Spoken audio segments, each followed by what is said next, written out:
Danas gledamo kako se nastava menja. Više se ne radi samo o činjenicama, već o tome kako vodimo učenike da sami razmišljaju uz pomoć veštačke inteligencije. Upravo tako. Idemo ka heurističkom pristupu gde AI avatari deluju kao posrednici. Ne daju samo odgovore, već izazivaju učenike da objasne svoje razmišljanje. To je velika promjena u odnosu na stari model digitalnog predavača. Kako ti avatari zapravo funkcionišu u pravom učioničkom okruženju? To su sokratski tutori. Pitaju zašto je učenik tako zaključio ili predlože drugu perspektivu radi provere logike. Zvuči kao da su osmišljeni da fokus ostane na kognitivnom procesu, a ne samo na konačnoj oceni. Upravo tako, i to se savršeno uklapa u UNESCO i O modele koji naglašavaju učenje usmereno na čoveka i etičku upotrebu tehnologije u obrazovanju. Primećujem da Create okvir takođe igra veliku ulogu ovde, služeći kao most između teorije i stvarnih alata.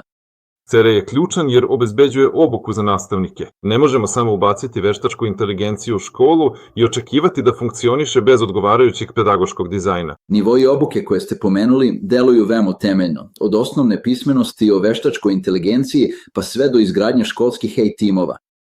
Želimo da nastavnici budu dizajneri, a ne samo korisnici.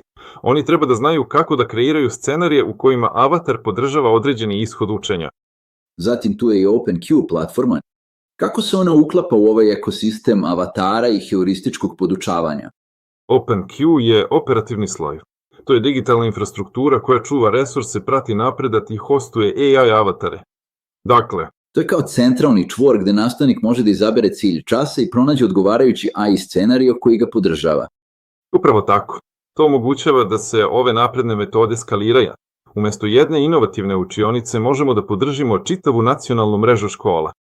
Platforma takođe obuhvata stvari kao što su učenje, analitika i formativno ocenjivanje, je li tako? Da, platforma daje uvid u razmišljanje učenika i njihove poteškoće za bolju ličnu podršku.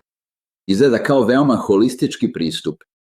Imate pedagogiju, etički okvir, obuku i sam softver koji rade zajedno.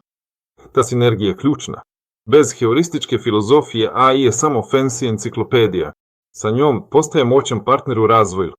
Uzbudljivo je videti kako se tehnologija koristi da postanemo kritični mislioci, umesto da budemo samo efikasniji u pretraživanju.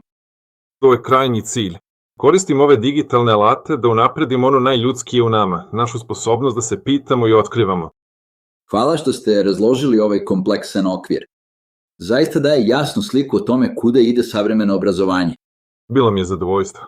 To je transformacija o kojoj vredi pričati dok pripremamo učenike za sasvim drugačiju budućnost.